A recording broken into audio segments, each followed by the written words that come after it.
Eh bien bonjour à tous, j'espère que vous allez bien. On se retrouve aujourd'hui pour parler d'un nouveau jeu. On va parler de Dragon Quest Tact. Donc ici, petite présentation du jeu, petite vidéo, on va dire rapide sur le jeu. Donc on va faire un petit peu le tour des menus. Je vais vous expliquer un peu ce qu'on peut y faire dans ce jeu. Est-ce qu'il y a du contenu, est-ce qu'il n'y a pas de contenu, comment ça fonctionne. On va aller faire un petit combat et on ira voir également les invocations et les taux de drop du jeu. Alors, on est parti avec le contenu. Qu'est-ce qu'il y a à faire sur le jeu? Est-ce que pour un lancement, il y a de quoi faire tout simplement? Et oui, il y a quand même de quoi faire. Donc on va se rendre dans aventure.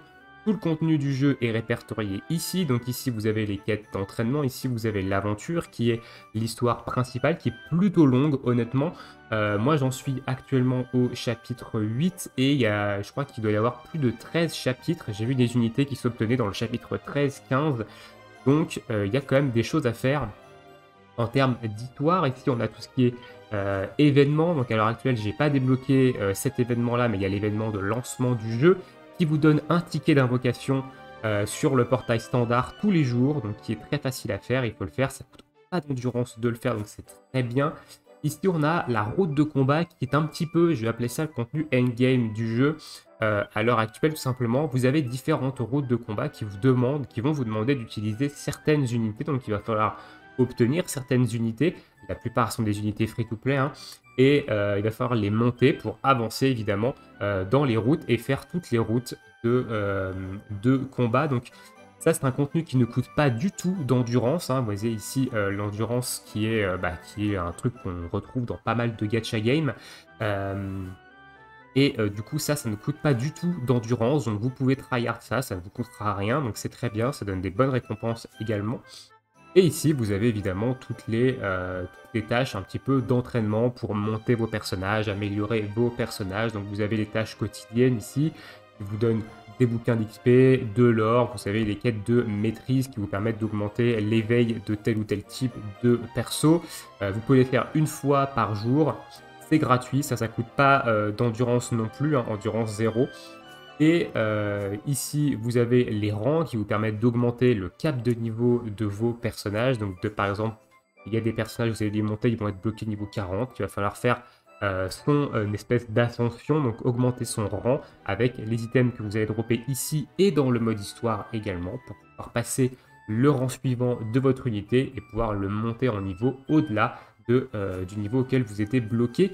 Les équipements qui vont permettre de renforcer vos unités. Donc il y a différents équipements. Il y a 5 catégories d'équipements. Il y a les épées qui vont augmenter les PV et l'attaque. Il y a la griffe qui va augmenter l'agilité.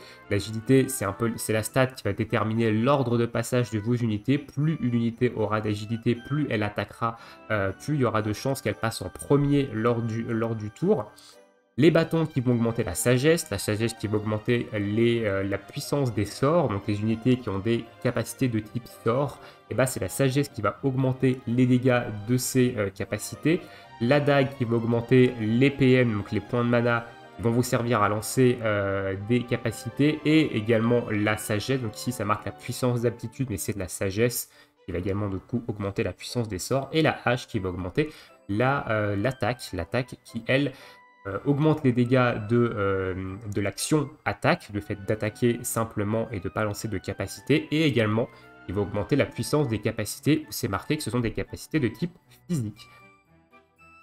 Voilà pour les équipements.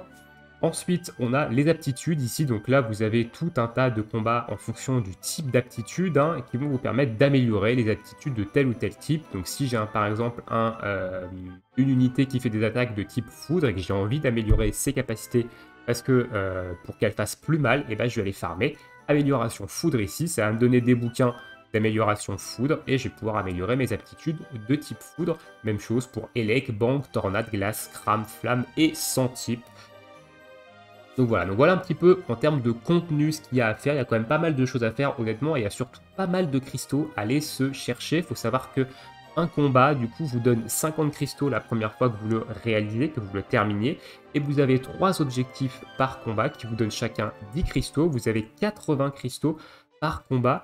Pour vous donner un ordre d'idée, au début du jeu il vous offre 3000 cristaux, donc une multi c'est 3000 cristaux, et j'ai fait à côté de ça 3 multis, donc en tout j'ai déjà farmé plus de 9000 cristaux, en plus des 3000 qui nous donnent. Donc j'ai fait 4 multi depuis le début du jeu. J'ai pas droppé des trucs de ouf, hein. Honnêtement, on va aller voir les taux de drop après. Vous attendez pas des taux de drop de ouf. Mais voilà, en termes de contenu, pour un lancement, c'est plutôt correct. À voir évidemment ce qui va sortir après sur le jeu. Ensuite, on va aller voir ici le groupe. Ce sont tout ce qui va vous permettre d'améliorer vos unités. Donc les membres du groupe, ça va être votre box, toutes les unités que vous allez avoir. Éditer le groupe, ça va être éditer votre équipe de 5 unités. La maîtrise, ce sont des badges qui vont vous donner des stats passives en fonction de tel ou tel type que vous avez up le plus. Si vous avez up pas mal d'unités, par exemple dragon, et ben vous allez débloquer ici le badge apprentissage dragon qui va vous donner des passifs. Donc ici, moi, j'ai activé seulement le passif maîtrise des bêtes 1 qui me donne 1% de points de vie supplémentaires sur toutes mes unités. Donc, c'est plutôt intéressant. Plus vous allez monter d'unités différentes, plus vous allez débloquer ce genre de badge. À l'heure actuelle, on a des unités qui sont seulement des adversaires dans l'univers de Dragon Quest, donc que des méchants, entre guillemets. Mais on voit ici qu'on a un badge héros, donc peut-être que dans le futur, il y aura également les unités de type héros, donc les personnages qu'on jouait dans les jeux Dragon Quest, qui seront intégrés au jeu. J'aimerais beaucoup, honnêtement, parce que c'est pas que ça me dérange de jouer avec les ennemis, en fait, de cet univers, mais c'est vrai que j'aimerais bien aussi qu'il y ait les héros, donc peut-être que ça arrivera ensuite. Le classement, c'est juste un classement de puissance de box qui n'apporte absolument rien. Ça, c'est pour augmenter les niveaux de vos persos. Ça, c'est pour augmenter le rang, pour pouvoir augmenter le cap de niveau de vos unités. Ici, c'est l'éveil des unités. L'éveil d'une unité, on va aller le voir tout de suite. Qu'est-ce que ça apporte? On va prendre, par exemple, ici, mon rang S. Mon seul rang S. Ça va augmenter voilà, les compétences d'éveil, ça va vous débloquer des stats passifs, ça va vous donner des médailles d'Iris Rosini qui sont échangeables dans un marché, voilà, stats plus, crémation plus 5%, etc., etc. Donc vous avez ici un éveil, donc on va jusqu'à éveil 5, donc 50 points, et au-delà, tous les points supplémentaires, tous les 10 points supplémentaires, vous allez avoir une médaille irisée de Rosini. Donc pour augmenter l'éveil, il faut dropper des doublons du personnage, ou alors il faut aller dans le magasin de maîtrise, chercher des médailles pour évidemment augmenter l'éveil. Donc ça c'est l'éveil. L'alchimie, ça va vous permettre de renforcer vos armes. Les aptitudes plus, ça va vous permettre d'augmenter évidemment les aptitudes de vos personnages avec les bouquins que vous allez farmer dans ce que je vous ai montré avant. Et le menu aptitude vous permet d'apprendre une nouvelle aptitude à vos personnages. Donc à savoir que vos persos ont 3 slots d'aptitude qui leur sont propres. Donc 2 à 3 slots, ça dépend des persos. Par exemple, cette unité-là, en termes d'aptitude, elle a 3 aptitudes qu'elle peut apprendre. Donc elle a super flamme, souffle béni, et elle a également crémation, que je n'ai pas encore appris, parce qu'il n'est pas encore au niveau pour apprendre cette capacité. Et je lui ai appris super glace en 4e skill du coup. Et ça, vous pouvez le faire sur chacune des unités, donc vous pouvez leur apprendre un skill supplémentaire. Ça peut permettre de diversifier un peu le build de votre unité, et c'est plutôt intéressant, donc ça apporte pas mal de choses quand même au gameplay. Voilà un petit peu pour les unités. On va aller rapidement voir dans les boutiques, donc il y a différentes boutiques. Vous avez le comptoir des points tact. Les points tact, c'est ce que vous obtenez ici, donc vous pouvez l'obtenir en total free-to-play, ou alors vous pouvez acheter la carte qui vous permet d'en avoir un petit peu plus. Mais voilà, à chaque fois que vous allez faire une action dans le jeu, monter un niveau, faire de l'alchimie, faire un combat, recruter une unité ou monter les aptitudes, ça va vous donner des points et que vous allez pouvoir du coup partager, enfin échanger dans la boutique, le comptoir. Vous pouvez en récupérer 20 000 par semaine et vous êtes stacké à 5 000 par jour. Et du coup, dans cette boutique-là, vous pouvez acheter des tickets d'invocation, des manuscrits pour augmenter l'XP de vos personnages et également des armes de rang B.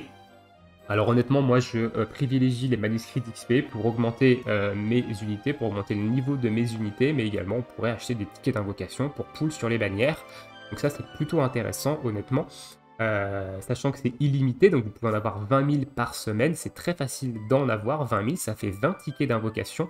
Et du coup, c'est plutôt intéressant parce que 20 tickets d'invocation, ça fait 2 multis. Hein, vous pouvez vous faire 2 multis gratos ici. Donc, honnêtement, le jeu est hyper free-to-play friendly. C'est très agréable, c'est très agréable en fait comme concept. Alors, Ensuite, vous avez le comptoir des mini-médailles. Donc les mini-médailles, c'est quelque chose qui est connu dans l'univers de Dragon to Quest. Donc vous pouvez en cumuler jusqu'à, je crois qu'il y en a en tout dans le jeu 70. Donc du moins, vous avez des récompenses jusqu'à 70. À chaque fois que vous débloquez une récompense, elles ne sont pas réinitialisées à 0. Donc moi, j'en ai récupéré 8. Quand j'en aurai récupéré 10, je débloquerai cette récompense-là. Donc des tomes de type C d'aptitude. Et vous voyez que tous les paliers, tous les 5 médailles, mini-médailles, vous obtenez des récompenses. Donc là, par exemple, à 30 mini-médailles, on a 1000 gemmes, hein, qui est un tiers d'une multi. À 20 mini-médailles, on a un Belzébic, donc un personnage de rang A. On a des armes de rang A, on a également une arme de rang S à 65 mini-médailles. Donc honnêtement, c'est plutôt intéressant ça comme concept. À voir ce qui va se passer quand on va évidemment ne plus avoir, quand on va avoir fait toutes les mini-médailles, qu'est-ce qui va se passer après. Donc ici, le comptoir des maîtrises, donc quelque chose que vous allez récupérer quotidiennement. Donc tous les 2 jours, vous allez pouvoir acheter un fragment ici. Si j'échange le fragment, ça va me permettre d'échanger contre des cristaux d'éveil pour type dragon. Et ensuite, on ira dans ce comptoir-là, donc par exemple type dragon ici. Et avec 100 cristaux de type dragon, je peux acheter 10 points d'éveil pour le reptile royal, 10 points d'éveil pour le grand dragon, etc. À condition d'avoir drop l'unité, évidemment, mais ça permet d'augmenter l'éveil gratuitement d'une unité sans être obligé de la dropper X ou X fois pour monter son éveil. Donc, encore une fois, c'est hyper free-to-play friendly, cette mécanique. Donc, vous avez évidemment la comptoir avec des gold, et ici, vous avez les spéciales. Donc, vous avez le passeport qui va vous augmenter, évidemment, qui va vous donner un bonus de quête d'or et quotidienne. Vous allez pouvoir la faire une fois supplémentaire. Vous allez pouvoir avoir vos combats qui vont être en vitesse rapide plus. Et en gros, c'est tout. En gros, c'est quasiment tout ce que ça va vous apporter. Ici, vous avez les lots d'objets que vous pouvez acheter avec les cristaux payants. Et vous avez évidemment les objets utiles que vous pouvez acheter avec les cristaux que vous obtenez dans le jeu. Alors moi, honnêtement, les cristaux, je les garde pour invoquer, hein. Je ne vais pas acheter dans cette boutique. Et ici, vous avez le comptoir des médailles Rosini, qui sont des médailles que vous obtenez quand vous passez des niveaux d'éveil sur vos persos. Donc j'ai 20 médailles B, et je pourrais acheter par exemple une iris illustrée. Donc ici, à 700 médailles, ça me donne un ticket qui me permet de pull obligatoirement une unité de rang A. Ici, j'ai des tomes de type B qui me permettent d'augmenter les compétences, et des manuscrits évidemment d'XP de taille M. Et là, donc ensuite, et également, on a le recrutement d'Ali. Donc si on a des tickets, par exemple, voilà, des tickets de rang B, ici, on peut taper ici sur recruter et on peut acheter une unité de rang A de notre choix avec ce ticket-là. Donc il y en a quand même pas mal ici. Et pareil pour les rangs S, si jamais on a un ticket de rang S, on peut évidemment acheter des tickets de rang S. Sur ce, on va aller se faire un petit combat, et après on va aller voir les invocations. Donc on est parti aventure, on va aller faire le mode histoire ici, tac. Et on va aller faire la suite du mode histoire. Donc ici, l'interface de combat, c'est celle-ci. Voici mon équipe que je joue. Donc j'ai 3 unités de rang A, une unité de rang B qui est mon soigneur, qui est un très bon soigneur, honnêtement, le Condor Infernal. Et mon unité de rang S que j'ai obtenu dans un ticket qui nous donne. Vous avez des missions débutants au début, vous allez avoir 9 missions à faire. Qui sont pas très compliquées. Et ça va vous donner un ticket qui vous garantit un personnage S. Et moi j'ai eu évidemment le d'Arc-en-Ciel, qui est plutôt une bonne unité, honnêtement, que je trouve plutôt fort. Ici, vous avez les dégâts, donc les types de dégâts recommandés pour éliminer les ennemis. Ici, vous avez la liste des ennemis avec leurs faiblesses. Et ici, vous avez le détail des récompenses. Donc, premier accomplissement, on obtiendra 50 gemmes du coup. Et si on réussit en moins de 10 tours, en moins de 5 tours et sans perdre d'unité, on obtiendra 30 gemmes supplémentaires, 10 par défi. Un total de 80 gemmes pour ce défi. On est parti. Donc, Dragon Quest Tactics, c'est un tactical RPG. Hein. De toute façon, vous allez le voir, il ne révolutionne pas le genre, hein, honnêtement. Alors moi, l'histoire, je la passe. Hein, si vous voulez lire le lore, vous pouvez. Moi, je la passe. Ça ne m'intéresse pas trop. Alors, donc il y aura déjà, donc il y a 2 phases de combat. Il y a une première phase qui est très rapide, qui est la phase de préparation, et une deuxième phase qui est la phase de combat. Donc ici, on voit la disposition des ennemis sur la carte. On peut changer, nous, notre disposition d'unités. Alors moi je passe évidemment mes 2 unités derrière et je mets mes 2 corps à corps devant pour enlever le mode auto. Et on est parti. Premier tour ici, c'est mon d'arc-en-ciel qui commence. Donc vous avez la panel de sorts. Nous, on va lancer bien entendu un sort de flamme. On voit qu'ils sont faibles au sort de flamme. On va avancer ici. Et hop, boum. Là, je le one-shot, hein. J'ai pas mal monté mon perso, donc c'est normal. Ça, c'est mon soigneur, donc je vais le mettre à l'écart du combat en attendant que j'en ai besoin. Ici, on a mon... non, ça, c'est mon mage. Donc, mon mage, évidemment, on va lancer un élec. Donc, ils sont faibles à l'élec, donc super élec. Ici, hop. Là, je le one-shot pas, lui, il est un peu moins bien monté quand même que mon unité de rang S. Ici, on va faire un souffle de feu. Et on va terminer, du coup, la topelle. Et derrière, nous, on va faire cette unité et on va se mettre en attente. Tac, début du tour 2, ici. On va lancer super flamme, on va avancer pour être à portée, on va one-shot, du coup, lui.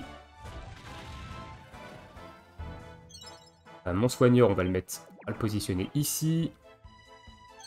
Mon unité ici, on va le faire attaquer. Alors, est-ce que je vais être à portée d'attaque? Oui, si je le mets là, je peux porter. Lui, on va le faire attendre parce que de toute façon, il n'a pas assez de mobilité pour aller le chercher. Et on va terminer le combat avec notre statue. Voilà un peu comment ça se passe les combats. Honnêtement, il y a des combats qui sont beaucoup plus difficiles que d'autres. Ici, on est dans le mode histoire, c'est pas non plus hyper compliqué. Il y a certains combats du mode histoire qui sont quand même un petit peu compliqués. Voilà, on a réussi tous les défis, donc là, on va se faire 80 gemmes plutôt facilement. On gagne de l'XP, à la fin des combats, on gagne évidemment des objets. Voilà. Donc voilà un peu comment ça se passe les combats. Il y a quand même pas mal de stratégies, hein. Au début, vous allez avoir l'impression de rouler sur les combats, mais garantie que si vous n'augmentez pas vos unités, vous allez avoir de sérieuses surprises sur certains combats, donc c'est plutôt intéressant. On va se finir par les invocations du coup dans le menu dressage, on va aller voir un peu les taux de drop et les portails qui sont disponibles. Donc il y a la machine à tuer qui est un peu en le premier portail du jeu avec l'armure fatale en personnage A, ici. Donc au niveau des chances de tirage, on est sur des taux de drop plutôt classiques dans les gachas. Donc on est sur 3% de chance d'avoir une unité de rang S. J'en ai jamais eu en invocation encore, malgré mes 4 multis. On est sur 12% d'avoir une unité de rang A. J'en ai quand même eu quelques-unes, des unités de rang A. 36% d'avoir du B et 49% d'avoir du C. La plupart du temps, vous aurez du B et du C, hein. Honnêtement, moi j'ai eu très rarement du A, jamais de S, surtout du B et du C. Mais il y a des unités B qui sont très bonnes, je pense. Et voilà. Donc là, c'est sur le S garanti. C'est si jamais vous allez avec la carte de tirage, plus vous faites de multi-invocation. À la 5e multi-invocation, vous avez un rang A garanti. À la 9e multi, vous avez un rang S garanti. On va taper 9 multi. En free-to-play, c'est quand même un peu compliqué hein, d'aller taper 9 multi sur un portail. Donc voilà, je vous conseille non plus de pas trop invoquer. C'est de garder vos gemmes pour le futur. On ne sait pas trop comment le jeu va être généreux en type 2 en termes de gemmes dans le futur pour les free-to-play. Donc ça c'est le portail en vedette et ça c'est le portail standard sur lequel on a un ticket d'invocation que j'ai eu dans l'événement aujourd'hui. Donc on va aller le faire ici. Hop. Les animations d'invocation sont très simples, vous allez voir. Voilà, donc on a la petite fée, ici elle a une baguette bleue. Si ça devient jaune, ça veut dire qu'au minimum on a un rang A. Ok, donc là on a du B. Alors après, il peut toujours avoir un switch, ici. Donc là on a du B ou du C. Et elle s'énerve pas, non. Elle s'énerve pas, donc on a du B. Voilà, Dragonflay que j'ai déjà. Donc je vais avoir une augmentation de l'éveil du perso, ici, qui va passer à +1 en éveil. Donc voilà.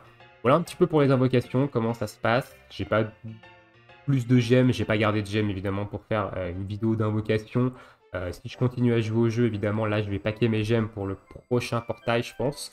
Je vais continuer à jouer tranquillement et en paquant mes gemmes, peut-être qu'il y aura une session invocation sur le prochain. Je peux pas vous dire à l'heure actuelle si je compte continuer le jeu énormément ou pas. Surtout, on va se laisser là pour cette petite présentation de Dragon Quest Tact. Dites-moi, vous, dans l'espace commentaire, si vous jouez à ce jeu, si vous comptez y jouer, si ça vous donne envie d'y jouer ou pas. Et nous, bien évidemment, je vous souhaite à tous une très bonne journée, une très bonne soirée. Bon jeu, et on se retrouve bientôt pour de prochaines vidéos. Ciao, ciao tout le monde!